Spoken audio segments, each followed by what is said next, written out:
o'zini o'zi aldaydigan bo'ladi.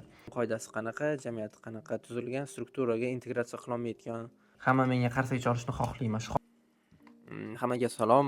Ingliz tili darajam C1, rus tilida ham C1 darajada bilaman. Hozir o'zbek tilini o'rganyapman. Yaqinda Zohid degan tushunchani o'rgandim. Zohid bu shu dunyoning boyliklaridan, yaxshiliklaridan voz kechib yashaydigan odam.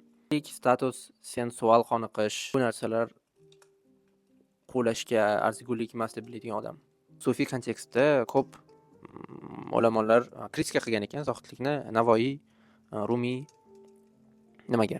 Bu inkorlik, qo'rquv, kibr yoki napakas, birovlarga ko'z-ko'z qilish xohishidan kelib chiqadi. Qoidasi qanaqa, jamiyati qanaqa tuzilgan, strukturaga integratsiya qilolmaydigan odamlar deb turib Navoiy ham aytgan. Haqiqiy hayot misolida keltirib beraman. Agar bironta o'rtog'ingiz, men o'zim uchun rasm chizaman, o'zim uchun video chiqaryapman, hamma narsani o'zim uchun qilaman, menga ko'p e'tibor, ko'p kerak emas deydigan bo'lsa, o'zini o'zi aldaydigan bo'ladi.